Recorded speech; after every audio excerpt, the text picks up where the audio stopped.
সুপ্রিয় দর্শক, আসসালামু আলাইকুম।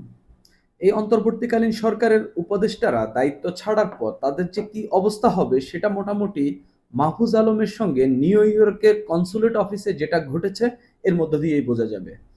তাছাড়া যারা শেখ হাসিনার পতনের আন্দোলনের সামনে থেকে নেতৃত্ব দিয়েছেন তাদেরও কি অবস্থা হইতে পারে সেটারও একটা ট্রেলার আমরা দেখতে পেলাম। অর্থাৎ আওয়ামী লীগ যদি কোনো রকম স্কোপ পায়, কি ঘটাইতে পারে, কি করতে পারে, এদের অস্তিত্ব রাখবে কিনা সেটা এক ধরনের আমরা একটা হিন্ট দেখলাম। মাহফুজ আলম যুক্তরাষ্ট্রে গেলেন, যুক্তরাষ্ট্রে সেখানে কনসুলেট অফিসে যাচ্ছেন বা গেছেন এরকম খবরে সেখানে আওয়ামী লীগ নেতারা হয়েছেন। উপস্থিত হয়ে তারা সেখানে বিভিন্ন স্লোগান দেন, জয় বাংলা স্লোগান দেন, দিয়া কনসুলেট অফিসের মানে এমনভাবে ধাক্কা দেয় সেখানে কনসুলেট অফিসের দরজা টরজা ফেটে যায়। শেষ পর্যন্ত পুলিশ আইসা মাহফুজ আলমকে উদ্ধার কইরা নিয়ে যাইতে হয়েছে। সেখানে তিনি বক্তব্য দিয়েছেন, বক্তব্য দিয়ে পুলিশ এসে তাদেরকে নিয়ে গেছে। এখন আওয়ামী লীগ নেতারা যদি মাহফুজ আলমকে পাইতেন, ইতিমধ্যেই তাকে ডিম ছোড়া হয়েছে, তাকে উদ্দেশ্য করে নানা ধরনের স্লোগান দেওয়া হয়েছে, এবং যদি তাকে হাতে পাইতো কি হইতো একবার ভাবেন। তো এই যে আওয়ামী লীগ নেতারা বা হচ্ছে এই তাদের সরকারের পতন যারা ঘটিয়েছে, যাদের হাত ধরে তাদের সরকারের আওয়ামী লীগ সরকারের পতন হয়েছে, তাদেরকে পেলে আওয়ামী লীগ কি করবে এটা আমরা মোটামুটি কিছুটা ধারণা এই ঘটনার মধ্যে পাই। এর আগেও আমরা জানতাম আসলে কি ঘটতে পারে, তবে সেটা সম্পূর্ণ অনুমান ভিত্তিক। তবে এখন মোটামুটি একটা ট্রেলার দেখলাম, এটার রাজনৈতিক ইন্টারপ্রিটেশন আপনারা করতে পারেন। হ্যাঁ, এটা এই রাজনীতিতে অমুক তমুককে পেটাবে, ওই তার ওকে পেটাবে, এরকম ঘটনাগুলো তো বাংলাদেশের রাজনীতিতে অহরহে ঘটছে। এই যে এখন যারা ক্ষমতায় রয়েছে বা এখন যারা শেখ হাসিনার পতন ঘটিয়েছে তারা যে তার ব্যতিক্রম করছে তা কিন্তু না। সবাই একই কর্মর মধ্য দিয়ে বাংলাদেশের রাজনৈতিক চর্চা করছে। আমি একটু পড়ি। তবে সবচেয়ে ইম্পর্টেন্ট যেটা এখানে, যে মাহফুজ আলম যে যুক্তরাষ্ট্রে গেলেন, আমি এটার কোনো নিউজ পাইলাম না কোথাও, যে কোনো একজন উপদেষ্টা কিংবা কোনো একজন মন্ত্রী যদি যুক্তরাষ্ট্রে যান। এর আগে অনেকগুলো নিউজ হয় যে অমুক উপদেষ্টা যুক্তরাষ্ট্রে যাচ্ছেন, খুব গোপনে কি মাহফুজ আলম যুক্তরাষ্ট্রে গেলেন? তিনি যুক্তরাষ্ট্রে যাওয়ার খুব বড় কোনো কারণ আমি পাইলাম না। তিনি কি ভ্রমণে গেলেন, নাকি কোনো কাজ ছিল না, শেষমেশ একটা যুক্তরাষ্ট্রে একটা ভ্রমণ দিয়ে আসি এরকম কিছু, জাস্ট পাসপোর্টে ভিসাটা লাগাই আনি এরকম কিছু? নানান কিছুই হইতে পারে। পাশাপাশি যুক্তরাষ্ট্রের সঙ্গে আমাদের নানান গোপন চুক্তি টুক্তি হয়েছে, যুক্তরাষ্ট্রের সঙ্গে আমাদের এখন একটা দহরম মহরম চলতেছে। এই দহরম মহরমের কোনো একটা কাজের জন্য গিয়েছেন কিনা, যার কারণে লুকানো হয়েছে, সেটাও হইতে পারে। আমি একটু পরে নিউ ইয়র্কে বাংলাদেশ কনসুলেট অফিসে ঢোকার সময় আওয়ামী লীগের কর্মী সমর্থকরা তথ্য তথ্য ও সম্প্রচার উপদেষ্টা মাহফুজ আলমকে হেনস্থার চেষ্টা করেছেন। নিউ ইয়র্কের স্থানীয় সময় রোববার সন্ধ্যায় এই ঘটনা ঘটে। জুলাই গণ অভ্যুত্থানের বছর পূর্তি উপলক্ষে বাংলাদেশ কনসুলেট অফিস রোববার এক অনুষ্ঠানের আয়োজন করে। এতে প্রধান অতিথি ছিলেন তথ্য উপদেষ্টা। অর্থাৎ বর্ষপূর্তি উপলক্ষে একটা অনুষ্ঠানের আয়োজন করে, সেই কারণেই সেখানে গিয়েছেন তথ্য উপদেষ্টা সেই প্রোগ্রামে। মাহফুজ আলম ঢোকার সময় কনসুলেট অফিসের সামনে আওয়ামী লীগের পতাকা হাতে জয় বাংলা, জয় বঙ্গবন্ধু স্লোগান দিয়ে কর্মী সমর্থকরা বিক্ষোভ করেন।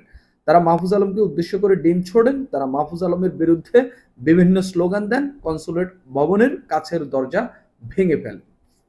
এই হইল টোটাল ঘটনা। আমি খুব ঘাটাঘাটি করলাম, আমি মাহফুজ আলম বিদেশে যাচ্ছেন এরকম কোনো তথ্য কোনো পত্রিকা প্রকাশ করেনি। এর আগে বাণিজ্য উপদেষ্টা যখন যুক্তরাষ্ট্রে যাচ্ছিলেন সেই নিউজ পেয়েছি, কিন্তু মাহফুজ আলমের নিউজ পাইনি। হয়তো আমার ঘাটাঘাটির দুর্বলতা থাকতে পারে, নতুবা মাহফুজ আলম যে যুক্তরাষ্ট্রে গিয়েছেন এটা প্রকাশ করা হয়নি। কারণ তথ্য মন্ত্রণালয়ের বিটে বা তথ্য মন্ত্রণালয়ের সঙ্গে কাজ করে এরকম হাজারো সাংবাদিক রয়েছে। উপদেষ্টা বিদেশে যাচ্ছেন, এটা যে কেউ, তা আবার যুক্তরাষ্ট্রে, এটা যে কেউ প্রচার করবে, যে কেউ প্রকাশ করবে, এই খবরটি যে কেউই দেবে, যে কোনো অফিস এই এই খবরটি প্রকাশ করবে। আমি এই খবরটি অনেক ঘেটে ঘুটে পাইনি। তার মানে কি মাহফুজ আলম গোপনে একটু যুক্তরাষ্ট্রে গেলেন? নানান কারণেই যাইতে পারেন। আমি যেই সন্দেহগুলোর কথা বললাম, যে হয়তো পাসপোর্টে একটা ভিসা লাগানোর, যে আগামীতে যাতে যুক্তরাষ্ট্রে যাইতে কোনো অসুবিধা না হয় তার একটা পথ সুগম করে রাখা, মানে এই সরকার চলে গেলে যাতে চলে যেতে পারেন সহজে, সেটার। যুক্তরাষ্ট্রের সঙ্গে আমাদের অনেক চুক্তি মুক্তি হচ্ছে, সেগুলোর কোনো একটা কাজে যাইতে পারেন, কিংবা এমন কোনো ভ্রমণ ট্রমণও হইতে পারে, যে কোনো কিছু ঘটতে পারে। তো মাহফুজ আলম গেলেন, সেখানে বিপদে পড়লেন, ডিম মারা খাইলেন। এই যে ডিম মারার কালচার বাংলাদেশের রাজনীতিতে নতুন করে যুক্ত হইল 5 আগস্টের পর। বাংলাদেশের থানা পাড়ায় যতগুলা ডিম ছোড়া হয়েছে, আমার মনে হয় আমার বাসায় কিংবা আমার এই ঘরে গত ২-৪ বছরে এতগুলো ডিম সিদ্ধ করা হয়নি কিংবা ভাজি করা হয়নি। একেবারে সত্য কথা। এত পরিমাণ ডিম আদালত পাড়ায় নিক্ষেপ করা হয়েছে। এত পরিমাণ ডিম। তার মানে ডিম নিক্ষেপের রাজনীতি বাংলাদেশে এস্টাবলিশ হয়ে গেছে। পরবর্তীতে যারা ক্ষমতায় আসবে তারা তাদের প্রতিপক্ষকে ঘায়েল করতে অ্যারেস্ট করবে এবং আদালতে যাওয়ার পথে ডিম মারবে। ধীরে ধীরে জুতার মালা গলায় দেওয়ার রাজনীতিও বাংলাদেশে খুব ভালোভাবে এস্টাবলিশ হচ্ছে। আমরা ইতিমধ্যে কয়েকজনের ক্ষেত্রে দেখতে পাচ্ছি কিছু কিছু জায়গায় জুতা নিক্ষেপ করা হচ্ছে। সর্বশেষ ফজলুর রহমানের ছবিতে জুতা নিক্ষেপ করা হলো। এরপরে এর আগে হচ্ছে কালচারাল ফ্যাসিস্ট আখ্যা দিয়ে বেশ কয়েকজন শিল্পীর ছবিতে জুতা নিক্ষেপ করা হইলো। তো এই ঘটনাগুলো ধীরে ধীরে বাংলাদেশের রাজনীতিতে হচ্ছে। তো এই যে এই বাজে জিনিসগুলো হওয়া, এগুলা কিন্তু ভবিষ্যৎ প্র্যাকটিস হয়ে দাঁড়াবে। প্র্যাকটিস। তো যেটা বলছিলাম, এখানে আওয়ামী লীগ নেতাকর্মীদের বিক্ষোভের কারণটা কি? বিক্ষোভের কারণটা তারা একজন উপদেষ্টাকে পেয়েছেন যিনি আবার মাস্টার মাইন্ড জুলাই আন্দোলনের। তো তাকে তারা ছাড়বে না। তাছাড়া বাংলাদেশের রাজনীতিতে আওয়ামী লীগকে নিষিদ্ধ করা হয়, আওয়ামী লীগের কার্যক্রম নিষিদ্ধ করা হয়েছে, আওয়ামী লীগকে মাঠে রাজনীতি করতে দেওয়া হচ্ছে না এবং আওয়ামী লীগকে এক ধরনের লিমিট করে ফেলা হয়েছে। আওয়ামী লীগের নেতারা রাস্তায় নামলে গ্রেপ্তার করা হচ্ছে, মিছিল করলে সেগুলোর প্রতিবাদ হিসাবে এই মিছিলটি করা হয়েছে। পাশাপাশি বিদেশে যে তাদের একটা সমর্থন রয়েছে, তাদের অনেক নেতাকর্মী যে নিউ ইয়র্কে রয়েছেন, সেটার এক ধরনের প্রচারও চালিয়ে নিয়েছেন। অর্থাৎ যে বিদেশে এই সরকারের যে কোনো উপদেষ্টাই যান, নিউ ইয়র্কে এই সরকার যে উপদেষ্টাই যান, তিনি এই রোশানলে পড়বেন, এই বিপদে পড়বেন। এই বিপদগুলো ডিঙিয়েই বা এই বিপদগুলোর মধ্য দিয়েই তাদেরকে চলতে হবে। এটা হচ্ছে আওয়ামী লীগের সেখানকার বা আওয়ামী লীগের এই যে সেখানে যে তারা মাহফুজ আলমকে ঘেরাও করেছে বা হচ্ছে কনসুলেট অফিস ঘেরাও করেছে, এর বার্তা হইল এটা।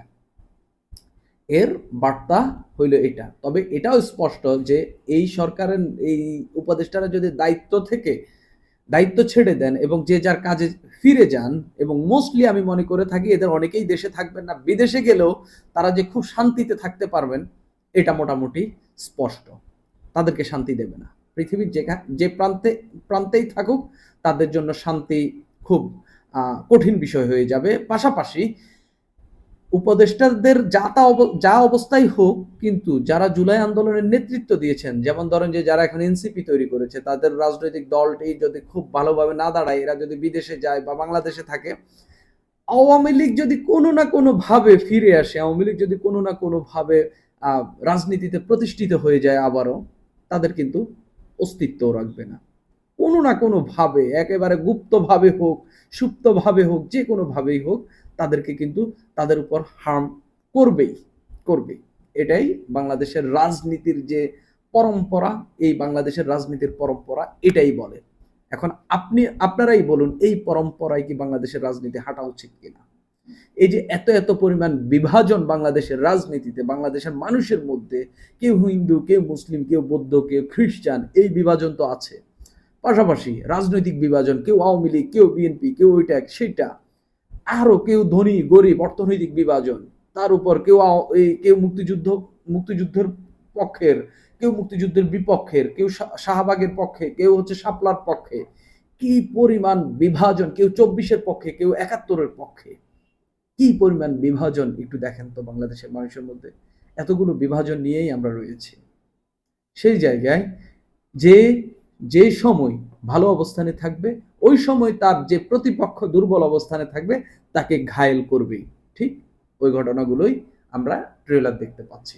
সুপ্রিয় দর্শক, এখন এই পর্যন্তই।